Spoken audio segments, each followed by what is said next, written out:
Down. We're live. We're just right in. We are. Hey. That's how it goes, right? Woohoo! We're live. So I'm really excited to be here today and to have this conversation with you, wonderful, amazing moms. So I just want to take just a little bit to let some people get on, before we get too much into the introduction of it all. And I'm trying to see Facebook on my phone and YouTube on my iPad. Oh, it's going. So it's working on YouTube. Woo-woo. Is it? Yeah, it's working on YouTube. Oh, look, we have 6 viewers and 1 comment already. That's so exciting. That's great. Should we just admit that this is the first time we've ever done StreamYard together? So together, yeah. Absolutely. We should admit that. And we should just tell everybody that we love the idea of technology and we're learning to love using it. Does that sounds good, right? Right. Because it's definitely a thing, right? Okay, I'm opening the Facebook too so we can see the comments. Woohoo! I don't even try that. Okay. Yeah. And this is something while we're waiting for people to come on. Loree, Krista, and I want to do this once a month. We're probably thinking the first Sunday. So this is an opportunity for you to invite other people that you know who have unique, special children like we do. It's really a community and a family here. So yeah. It's so exciting. All right, people are starting to say good morning and hello. I can't type any responses, but Loree, you can type responses, right? Yeah, but I don't think Lynn and I have that.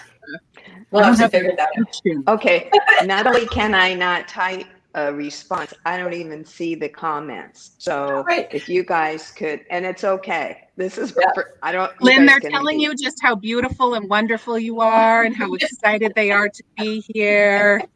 You're making that up. No, I am not. Yes, you are. Okay, I think let's just at least get started with a little introduction of why we're doing this, and good morning to everybody, and thank you everybody for joining us. There are people joining us on Facebook, people joining us on YouTube, people joining us on Krista and Adele's page, Adele's Rainbow Baskets. It is so exciting that we get to be in this conversation in so many places at one time. So I'm just going to start by saying, a while ago, I started a movement with my daughter called See Uniqueness a couple of years ago on World Down Syndrome Day. And every year on World Down Syndrome Day, I think, I want to be in a conversation. I want to talk to people about how amazing, how challenging, how beautiful, how interesting, how unexpected, how joyful, just the realness of what my life is being with Sydney and being her mom. And so a few weeks ago, I sent a message out to Krista and I said, hey, I want to do this thing. Are you interested? And she said, yes. And I said, I don't really know what I'm going to do. And then I got this incredible opportunity to meet Lynn. Only a few days later, we were on a call together. And I said, hey, do you want to do this thing? And I'm so grateful to both of you for being here and making this our thing. And as I was talking to Lynn, we were having this conversation about the incredible spiritual divinity awareness that shows up as a mom when we stand with our beautiful ones. And she said the word standing with angels. And that's what it feels like to me every day. Somehow I got this amazing luck to be able to stand with angels. And so that's kind of how, the name came about, and the idea of 3 moms from totally different backgrounds sharing with all of you guys what it is to be a mom in our space so uniquely, so originally, because we know when we share about our stories, about our lives, it impacts other people, and other people start to share their stories. And then all of a sudden you're having these beautiful conversations about how your uniqueness connects you and it expands your heart and your soul. So I think that's, why we decided to do this, because we want to share with all of you guys what it feels like to be us, and let you know that what you feel to be you is incredible. Incredible. So that's how we came about it. That's what we're going to be doing. And each of us have our own mission here to share a certain thing, a certain place, a certain passion. And we're bringing all of that. So I didn't even say my name. My name is Loree. It says on the screen. It says on the screen, my name is Loree. I just thought I would go with that. I don't know. Might be a good idea. Yep. Yeah. My daughter's name is Sydney. And you know what? Since I've been talking for a while, I'm going to pass it over to one of the other ladies to share first about themselves and their daughter or their son or their experience. And then I'll come back after and talk for a bit. So okay, I'll go. Yeah, go ahead. Lynn. So I have 4 amazing children. And one of my amazing children happens to have Down syndrome, and he's 28 years old. And I want you to know that sometimes when I say he has Down syndrome, sometimes people start to go into a place of sadness. I'm like, oh, stop right there, right? Don't do that, because we are blessed. I am blessed, right? And he's very high functioning. When we are moms that have found a way to empower ourselves and our children. And in that process, I think that we do end up affecting a lot of people. And we know that because it's happened all of our lives. And one of the things I want to say real quickly is, as part of the mission and kind of coming back on what Loree said, I've been thinking about this whole idea of happiness. It was International Happiness Day, I don't know, a couple days ago or whatever.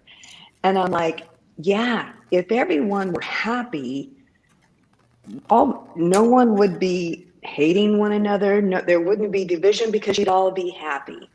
And the thing that we have and we want to share with you, even though this is a different journey and all of us have different unique journeys, but we have children that truly live in a space of unconditional loving and joy. And they bring happiness not only to us, but to everyone they touch. So I think it's really cool and important that we're here together. And I feel it, and I know you, Krista and Loree, feel it.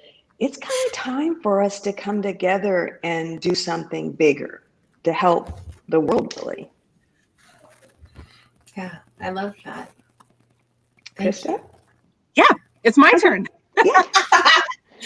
I was like, oh, that's so sweet. I'm just thinking it. It's like, oh, I just want to be in that for a minute. Yeah. I know that we were going to talk a little bit about kind of our journeys, our birth stories, and kind of how it all started for us too. So for my family, we found out when we were 15 weeks pregnant that our little one would be born with Down syndrome. So obviously we didn't know at the time that it was a little girl.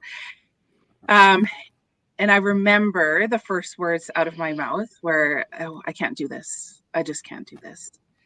And James is a little bit more passive than myself. So he was like, okay, well, whatever you think and however you feel. And, we'll just go with that. And I remember crying. I remember crying a lot. I remember waking up in the middle of the night in sheer panic and fear and worry. And then I remember my sister one day, and I've told so many people this, I don't think she knows this, but because she's on right now. And she said to me, she goes, yeah, so, and she was so nonchalant about it. She goes, yeah, so I Googled Down syndrome. She goes, and it's totally doable, Krista. Right, and that was it. And she goes, so we're good.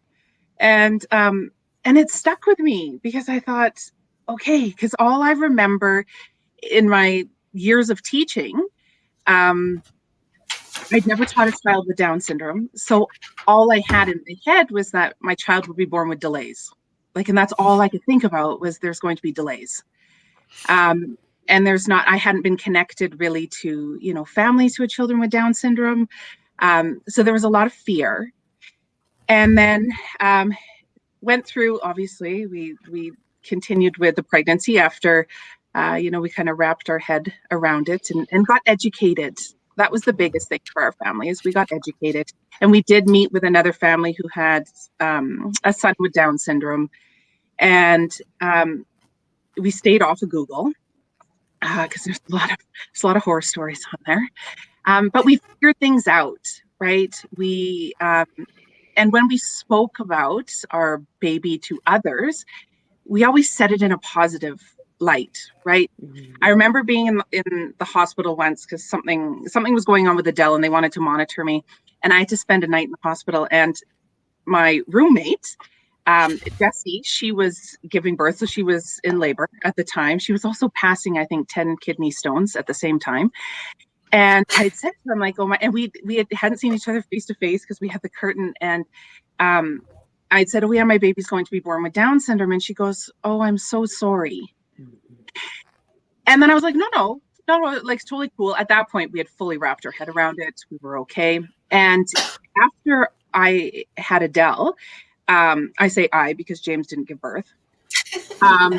She messaged me and she said, I want to apologize for saying that to you. She goes, because I didn't realize. She goes, I didn't realize that. She said, I thought it was something that was negative. She's like, but it's not at all. And she donated a bunch to our project, our baskets. And it's, as we talk about our journeys, like I know that we talk about joy and light and love and it's very much true. It's also one of the hardest jobs ever. There's a lot of stress. There's a lot of heartache. This past year has been, it's been challenging, right? And I think with the age that my daughter's at, because she's now almost 8, is we worry every day that have we done enough for her this year, right? Because she's at home doing schooling, and we fear that because we don't have therapists come into the home. She's not as active as what she was before. So there's always that worry of, am I actually doing enough for her? So that's kind of the stage where I'm at. And we have, 3 moms on different journeys, same diagnosis, but different journeys, where Loree's daughter, Sydney, is 23 and Lynn's son is 28 and Adele's almost 8. So we're at very different places kind of in our lives with our children. But the one thing that the 3 of us ladies talked about yesterday was that our children live very much in the present.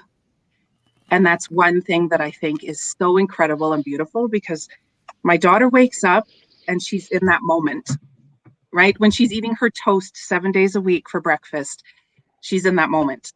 It's always that moment. And, you even hear her loving her food. Like, she loves toast and she'll be like, like, so good. Like, this piece of toast is so good. And that's the one thing that, and how Lynn talked about the happiness and the joy. I mean, although Adele is a sass pot, ask my sister.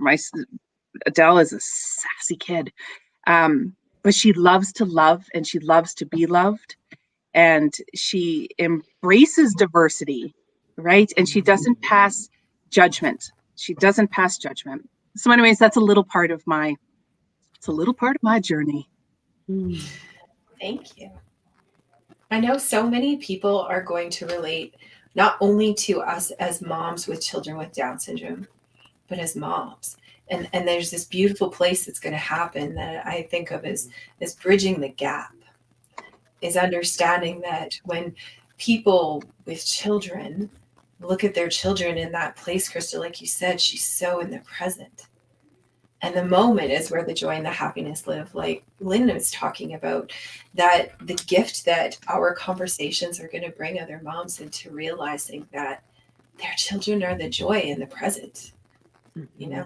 That's why they're called a gift. It wouldn't be a corny person. But you also don't have to pretend, because again, we're at such different stages where I have moms in these first years of life saying to me, I'm drowning, Krista. Absolutely. Like, I'm drowning right now, and I don't know what to do. And, my child is throwing things and hitting others and spitting and kicking and won't eat. And the appointments are endless, right? The realness, right? The realness of it.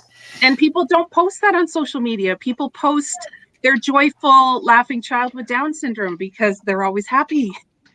Well, right? I want to say that I hope that this is a community where, because we're going to talk real stories. We're not always going to be like, we are going to, sorry. Yeah.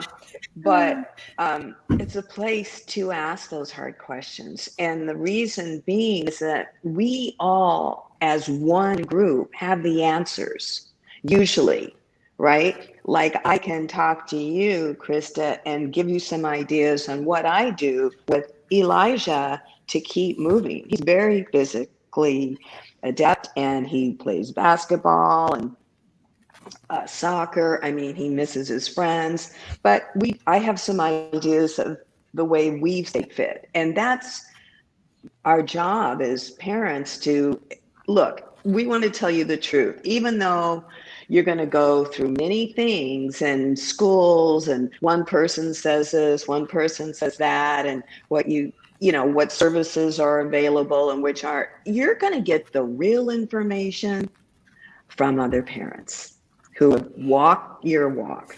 I mean, really, out of all of Eli's schooling, I've gotten the real deal from other parents. That's it. So that said, I want to say that, my story is a little different because I didn't know Eli had Down syndrome until he was 4 months old. And crazy to me. And I was asked, because he didn't have a lot of the signs, and but I was asked, are you going to get amnio? And I said, no. And the reason why is because I already felt him kicking inside of me. I'm like, no, why would I? Because I'm not going to do anything about it. So I'm going to love him, and like I would all of my children, right? And not see, when you find it, and everybody's journey is different. We all have our experiences for our own learning and growth, whatever that was. But that's what mine was like, right? And then when we found out, it's like, oh my God. And I probably did have a nervous breakdown, only because drank a lot of red wine, I remember. I'm still drinking the wine. Okay, anyway. But what I was going to say is that that too, all it does is strengthen you. And our answer was to get educated, and not through just the regular channels, though. I was like, because a lot of the regular channels don't really they say, well, there's really nothing you can do. And I'm like, thank you very much, but I think there is. So we're going to talk about that. I'm not going to go into the details of all of the things we did and where we went to get educated. But I think what I'd like to share with you today, it's your mindset. If you treat your child like you do any of your other children, like you don't know where they're going to go. You don't know, just like all your other kids, you have no idea when they're going to stop learning or whatever. So I've always had that attitude with Eli. I treat him as much as a regular kid, and he is. And not only is he regular, I think for me, he's been like probably my easiest kid, to be honest with you. So I love it. It's so fascinating to me because my story's so different. And like the only child I have is Sydney. So I'm really excited over the next months to, get all the tips, to be like, oh yeah, how do I manage that? And, share in those spaces with everybody. I have similarities in my story to each of you. And that's part of the thing that's so exciting, is how we're so unique, but there's similarities. And I think one of the biggest similarities that we probably all have, especially in this, we're all different ages. We're all different ages. We're at all different stages of our lives. But right now in our world, in our Down syndrome community, we're changing the conversation so that when a child is born, and there's excitement, and we don't have to go searching for all the information that we need, because the information is just information. It's not a definition of who your child is. So when my birth story is different too from all of you, and I did not know that I was pregnant, or that I was pregnant. I knew I was pregnant. You know how you got pregnant, right? I know how I got pregnant. Okay. I was really clear. I knew that it was happening. Yeah. It was like really fun. So much fun. Yeah. I remember the night. Yeah. Right? Probably some wine. There was probably some wine. Just saying. And so actually it was really interesting because I was really clear on the date that I got pregnant. And my doctor, did that thing. If you're going to have the baby on this day, it's this many days or months and I did my first ultrasound, and the baby, Sydney, was measuring small. And so they said, okay, go back in a couple of weeks and we'll do another ultrasound. And I said, sure. Okay. And I went back and they said, oh, the baby's growing. So I just went about my business. Now I understand that that's actually a sign. That's an actual oh, this is why we're looking at this. For our family, I think it was ideal that we didn't know, because I don't know how those conversations would have went. And I'm really glad that, what I would call my divine team said, yep, baby's growing. And that's all we had to talk about or deal with. Mm-hmm. So I share this story once in a while, so it's actually a bit hard. I don't share it too often. Right before Sydney was born, like 3 weeks before Sydney was born, I was watching this show. I think it was called Quincy Jones. It was some old medical show. And there was a baby that was born. She was a little girl. I remember it so clearly. The baby was born with Down syndrome and had a heart condition. And so that show would have been really popular in probably the 70s or whatever, right? And they let the baby die. They called it, "We'll Let Her Not Thrive," because they said that she wouldn't have a quality of life. And I watched that show. I remember it so distinctly, because my team was giving me some pre-work, I guess. Mm-hmm. And then Sydney was born. And Sydney was born early because of the dates. I mean, she really wasn't early. She was right on time. And because of that, we live in a small town. So because they thought she was early, we delivered at a hospital in Calgary, a bigger center, because there's often, concerns with early infants. So how lucky for us that that's where we were. And I remember them telling us really quickly, we think she has Down syndrome. And then them wheeling her off to the ICU because she was early. And, that place of I don't know what's happening. I just didn't know what was happening. I was a first-time mom. And then all of this was coming at us. And, my husband and I looked at each other and we said, okay, we probably shouldn't tell anybody until we know for sure. They had said, oh, it'll take a week for the genetic testing. And I remember my mom and my dad and my brother had driven hours to be there for the birth. And they come into the room and I remember feeling I want to tell them, but we're not really sure. And just being so you guys talk about that crying and that devastation. I was I don't know how to be. And then you do that mom thing that we all do. We're going to tell 1,000 stories of, okay, I got this. And then the next thing I remember was Sydney was sitting beside her incubator, and they were doing an ultrasound on her heart. And all I could think of was that show when they said, we're going to let this baby die because she has a heart condition. And they're doing this ultrasound. And all I could think in my head was, this is 100% about survival. And I'm going to fight for my child till the ends of time. And so the whole conversation of Down syndrome disappeared for me for a while, right? Because I was just like, and Sydney's 23, and that was a legitimate fear. And then we had this amazing geneticist, because my family, we didn't have any prep, right? We didn't have any, we already are loving this child. We're like brand new parents coming from a community that never experienced this. We had this amazing geneticist, guys. He said to us, how you present this is how everyone around you is going to take this. Yep.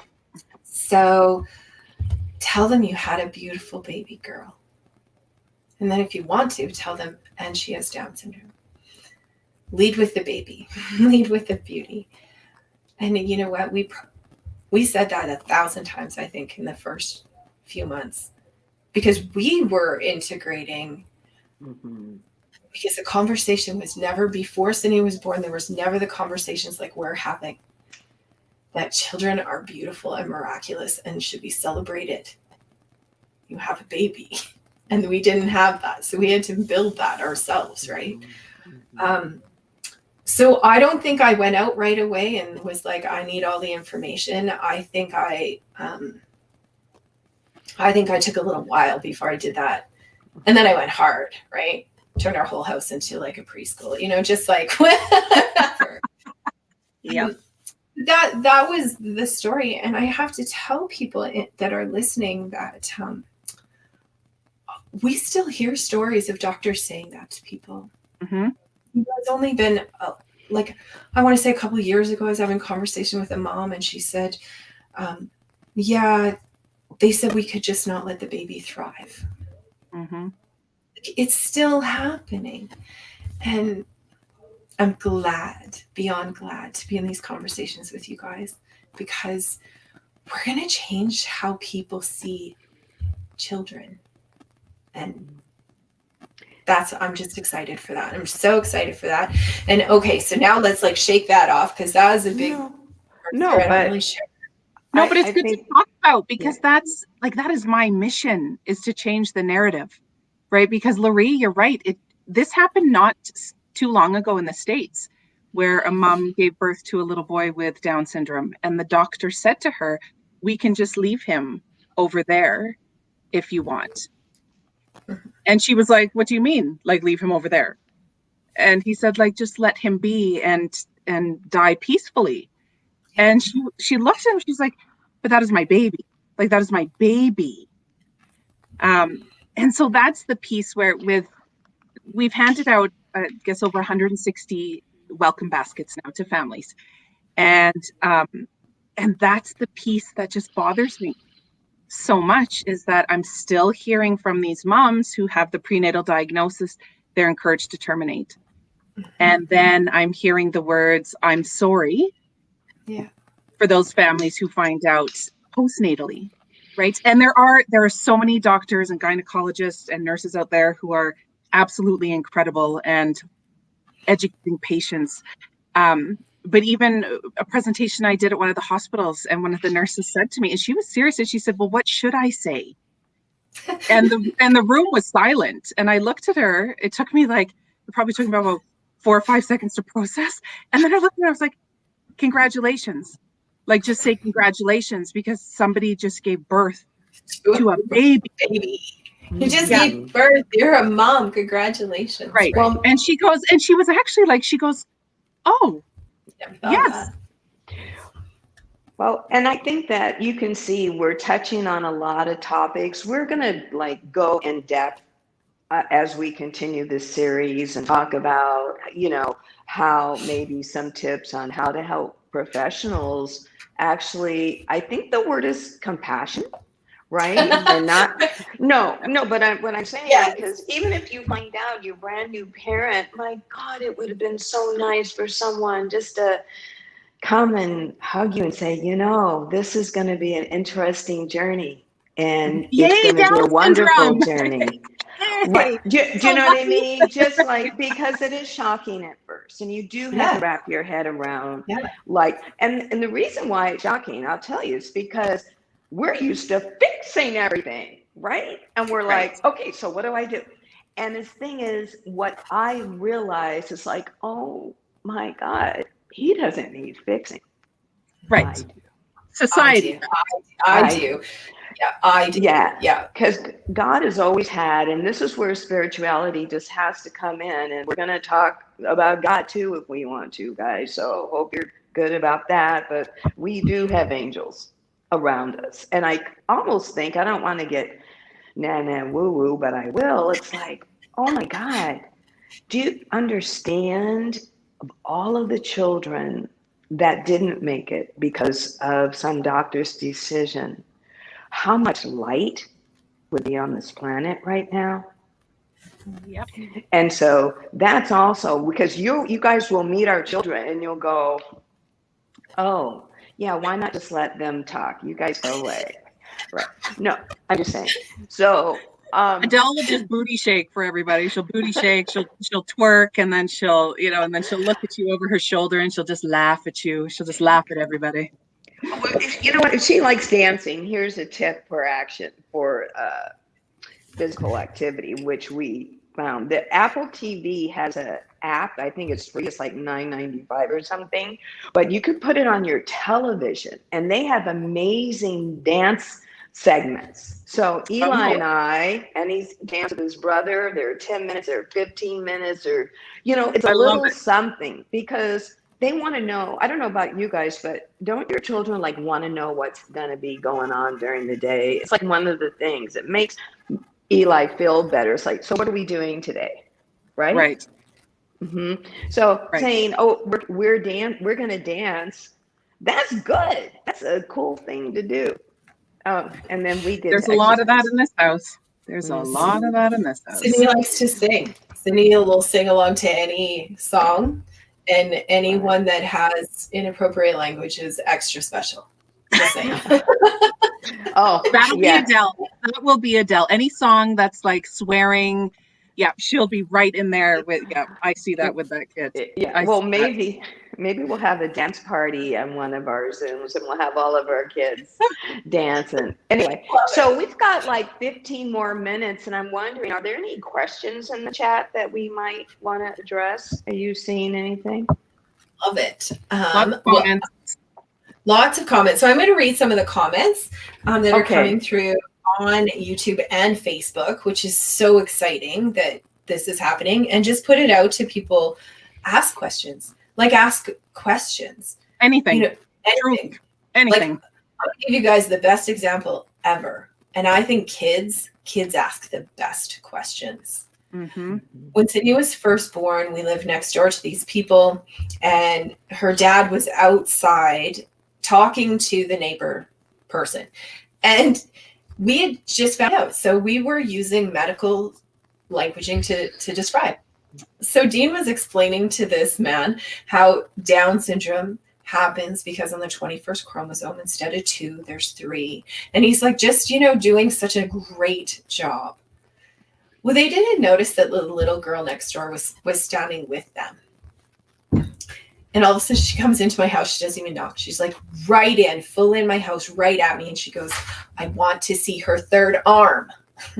Oh my gosh, that's so awesome. All she heard about was this third thing that was happening. Yeah. And she was a kid, and she's, where's that third arm? So, oh my gosh, everybody ask questions, even the ones you think are ridiculous. And I love to answer them. If they're hurtful or mean, I just say that's not a good way to ask it. Let's try different. But I have a quick story too. When we were camping once, and I had the girls at a park, And this little boy came up to me. He was probably about 6. Yeah, about 6. And he goes, and he talks just like this. He goes, "How old is she?" Right. And I was like, she's 4. And he goes, 4 months? And I was like, 4 years. And he goes, "But she's in a diaper." And I was like, yep. And then it opened that door for me to talk about Down syndrome. And so I did. And I went through my little spiel. And he goes, "Can I play with her?" And I was like, "You sure can." And that was all he needed, right? And he bent over because he just needed that answer. Even at the hospital once when Adele was on oxygen and this little girl came up and she goes, no hi, no nothing. She goes, "What's wrong with her?" And I said, "Well, she's on oxygen. She just needs a little bit more help." And then I explained Down syndrome, and she was dead serious the whole time. And she goes, "Well, she sure is cute." Right? She didn't even need all that stuff. She's like, "I just wanted to know why she's got that breathing thing, and she's so then cute." Walked away. So kids really, they ask the best questions. So there's one. Do you think you are seeing a shift in people's attitudes towards those with exceptionalities? Who wants to answer that? Yeah, Lynn, do you want to go first? Yeah, I think we all maybe have our own unique answers. Eli's out of school, so and his social world is smaller than it used to be. So I'm really thinking about who he's exposed to, who we're exposed to. The people that we hang out with have grown up with Eli. They know who he is. His phone list, he'll call anybody anytime and have conversations with them. So, that's a really hard question for me, except I would say back to our earlier conversation, it's sort of, I do know doctors do and nurses do say, you have a choice here.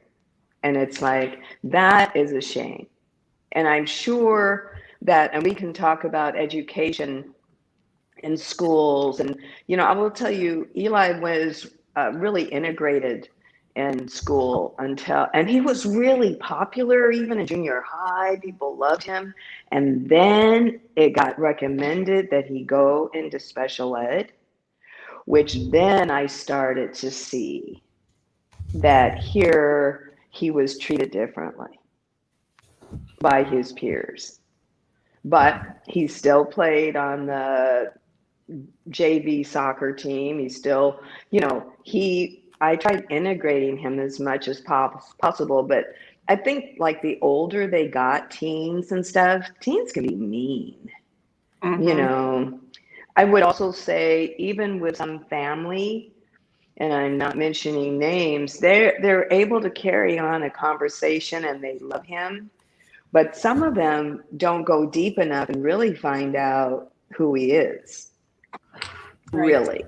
Do you know what I mean? So I would say those type of things. And we're blessed to have so many people who do take the time to know Eli. And they're the ones that get the gifts. So. Right. I see a shift. I do see a shift. I think we have a long way to go. As a society, as a whole. But I also look back even, 10, 15 years ago, or when I started teaching 20 years ago, where it was about segregation and exclusion, right? And integration wasn't even really happening at that point. And Loree and I both live in small towns. Lynn lives in LA, not Lethbridge, Alberta, but California. Just to clarify, it's really really beautiful there, right? Where Lynn is. Yeah. And so my child is, she's been home for a year because of COVID, so we've been schooling at home, but she is very much included. And that was a conversation that I needed to have with the school, is that there's a huge difference between integration and inclusion. I don't want my child just integrated into the classroom. I want her included. And there's been a big focus on that at their school. I find that maybe in the city, you don't see it always. You do see it, but maybe not as much, where inclusion really happens. And because of all the cuts, like Lynn, we've had so many cuts, funding cuts this year, that they've taken away therapy from our children, and parents are fighting hard to get that back. So I do see a shift because I see people looking at our children more, that the capabilities and not so much those limits. But do I think we have a long way to go? I do. I think we Well, do. why don't you tell people what you do for a living? Because I think it gives you a very unique perspective. Well, I'm a teacher. Krista. And I right know. now I'm an instructor at Bow Valley College. So I'm teaching the disability studies program, Right. which it's seriously the best job in the whole world. And I have the most amazing students where I get them before I get to shape and mold them before they go out into the world and work with our children. And I've said to all of my classes since I started that the hardest thing that I have had to do, and I'm serious when I say this, is drop my child off at school and leave her in somebody else's hands, because she doesn't have her words. I worry about what's going to happen, right? If she's being mistreated, if if things aren't going right. And so for my students going into this profession, you need to love it. You need to be passionate about it. You need to care deeply for our children. And if you don't have that mindset, get out. Because for us, it's a hard journey. It is a hard journey. And I'm only 8 years into it. And advocating happens every day. Right. And some days you're just like, I can't today. I just can't today. But it's so important to love the profession. I know some of my students are in here today watching, that you need to madly love what you're doing. I agree completely. And there's some things that I've seen over the years in the changes and the shifts, right? And there's something I always say to people. So we're all from different times, from when our kids are in school and belief systems. And it's fascinating to me. And to go and sit, a few years ago, I went to the National Down Syndrome Conference, and to sit with the young parents and the things that they just naturally accept and are like, yep, this is what we're doing. It just blew my mind. And so something I really realize about change is that somebody starts a change and they create some change. And then somebody comes along behind them and goes, oh, we can do way better than that. And somebody comes behind them and goes, oh, we can do way better than that. So there's this place for all of us to recognize that we really, really need to honor and celebrate the ones that started the change. We need to so just grateful and excited for where we are right now, and to recognize that the ones that are coming behind us are just going to blow our minds. We're like people that started even our kids being in school could never comprehend, Krista, what you're talking about as real, right? So I just really love the understanding too of lots of people will say things like, well, back then it was like this. Right. And I love to say to people, yeah, and it's amazing what has changed, but what if you start your baseline today? What if you started our baseline today, for me, for Lynn, for Krista, wherever we're at in our lives, what if we started that as our baseline? And then you see the changes really grow. As far as the attitudes, right? The question of have we seen people shift their attitudes? Absolutely. Look at your class. Look at, the people in Lynn's life. Look at the people in my life. And also what I find for myself, I'm in a big conversation with See Uniqueness. I'm talking at global events. I'm in a big conversation. But I also find that over the years, I've stopped being in conversations with people who aren't interested in adjusting and changing their attitudes. I don't find a place anymore where I feel it really important to try and convince somebody to see what they don't want to see. Yep. So not only do I see beautiful changes, you know, in communities, our community is incredible for Sydney. I still see stuff that's really shitty, like straight up. People still say some of the most ridiculous things to me, but my attitude is different. My attitude is different from when I first had Sydney, or the first few years, or even those school years, Krista, where I was like fighting for certain things. And, you know, I'm in a place of difference now too, of accepting and loving exactly as it is. So yeah, I see change on both sides. Just to answer that question, I hope that helped everybody. Is I do and I don't. So, and the sweetest comments, especially from my students. Oh, thank you. Yeah, you guys are really the best. So Lynn, you can't see the comments, so I'm going to read some of them, because I think that it's so great to feel what people are saying for us, right? Lots of good mornings, cheering on our awesome instructor, of course, Krista, just rocking. Krista has been such an inspiration to us. Thanks for joining. My mom said Sydney's watching, so I love your stories and all of your positive outlooks. All babies are beautiful and unique. Excited to hear the inspiring stories. Loving the conversation. I just saw one that was really good. Keep up the amazing work. We all will too. I love that comment. That's my sister. That's my sister right there. Well, sister, right?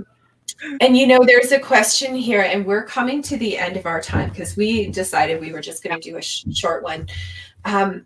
So there was a question about what's your most rewarding experience?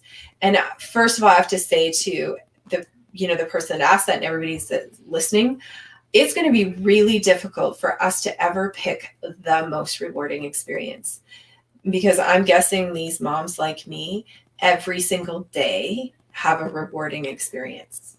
So if, I think it'd be really great as we end for everybody just to share something that is rewarding about being a mom standing with this angel that's in your life.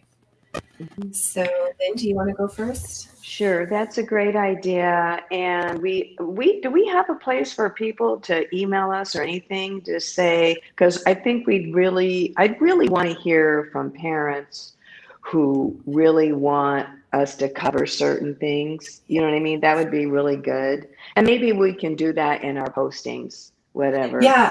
For now, because this is yeah. our new one, everybody just, comment. Go back to the videos, even if you think of something next week, whatever, that pop up on Facebook, on YouTube, we'll check those comments. So, please just keep doing that and sharing this with your friends, right? Yes, that thank you. So the only story is really quick, but I may have shared it with you, Loree, but it's kind of fun. We were, my other son played soccer for the U.S. national team, and he had to leave the house in a very short period of time. And so we all flew down there to Florida, to Bradenton, Florida. And we were in a room and we were all sort of emotional because he left quickly. We missed him. And so we said, okay, well, let's play a word game. So let's all start with the letter P. Who can think of words that start with the letter P? And we were like party, poop, sounds about right. And then Eli says photosynthesis. And I'm like, oh gosh, that's awesome. Our mouths dropped. And we went, where'd you learn that? And he goes, science. Right? Science class. Yeah. That's awesome. Anyway, but I share that story because you really don't know what they know. Yeah. They may have certain, and why would he ever share that fact with anybody at any time until it came up? Right. I love that. I love that.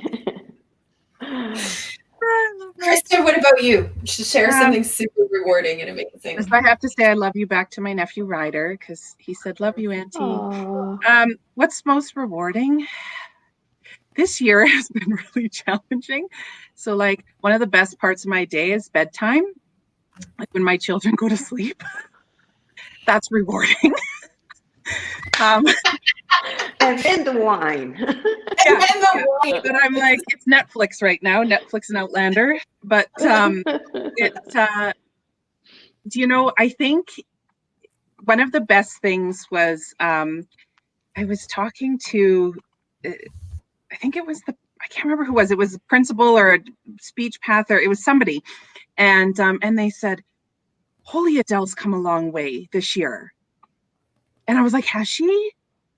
And because we're with her all day, every day, right? So you don't tend to see kind of that growth as much as other people who see her, every month or whatever it is, right? And they're like, her speech. And it was her teacher. That's who it was. It was her teacher.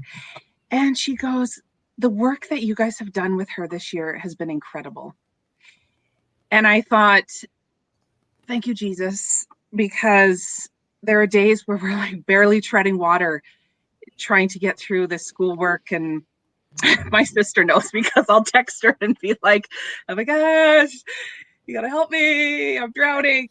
And so I think that we've grown as a family, and we see her growth. And for me, I'm like, we're doing our job, right? Like we are trying hard. There's days that aren't so great, but that's what's rewarding to me is, when you work so hard as a parent and somebody else tells you, I see what you're doing.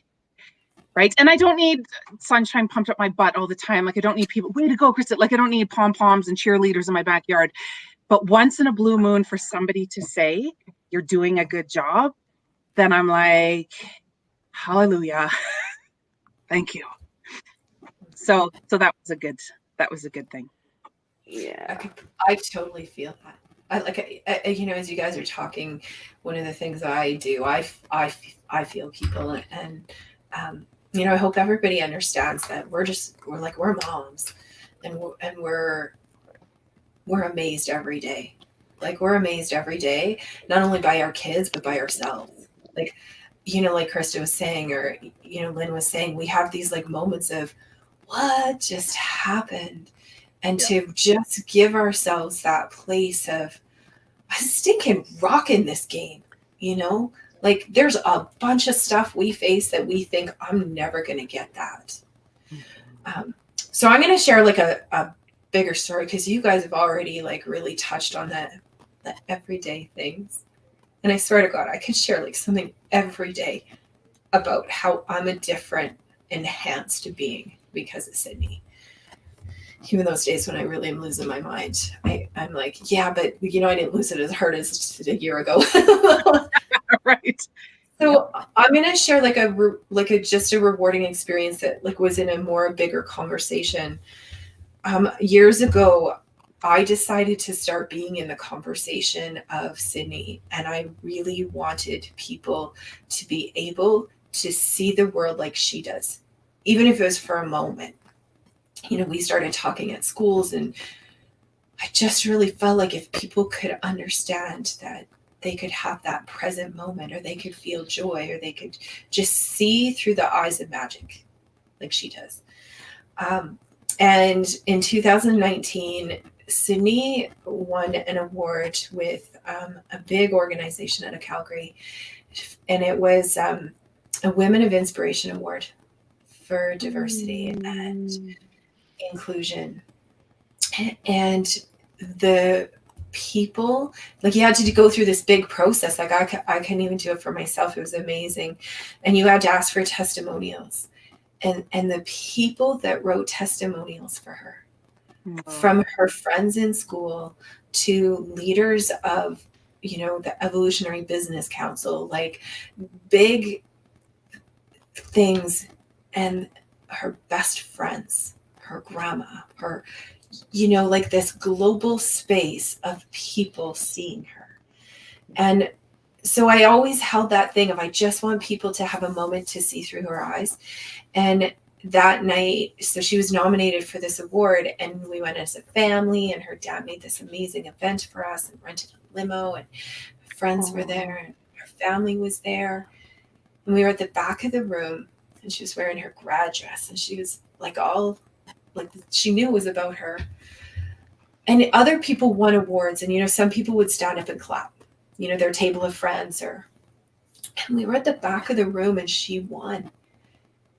Oh. And she walked up to the front, and as she walked, every table stood for her.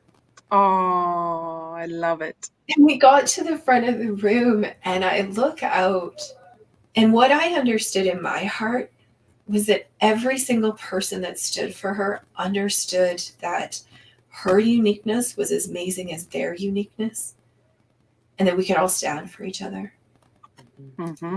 And it was so like this compilation of all of the challenge. And Cindy got up, and we had practiced what she was going to say. And she said, I see you. You're beautiful. I love you. Oh, I love it. And I think that's the simplest truth for all of us, is that you are beautiful. I want to see you, and you are loved. And that's what all of us desire and all of us want. And so I think all of us share, like, you know, these perspectives for everybody. And I hope that everybody comes back, because it's going to get really good. It's already been amazing. I'm so happy to be in this conversation today. Yeah. And thank you to everybody who showed up. I'm honored. As I think I shared with you guys, God has got a bigger plan here. There's no mistake that we came together as quickly as we did and put this together. It was just like, okay, this step, this step, this step. So I'm really excited to see where we're going and to see how we can help so many people. And I'm honored. You guys truly inspired me. See, thanks, we just are like, I could just lean into you guys all day. Right? That hug. Hugs to everybody. Hugs to everybody. We got to go, because we also have, like, you know, it's World Down Syndrome Day, and we're celebrating with our families. So that's right. We're not. Happy World Down Syndrome Day. Okay. So we will see you guys. Bye, everybody. Bye.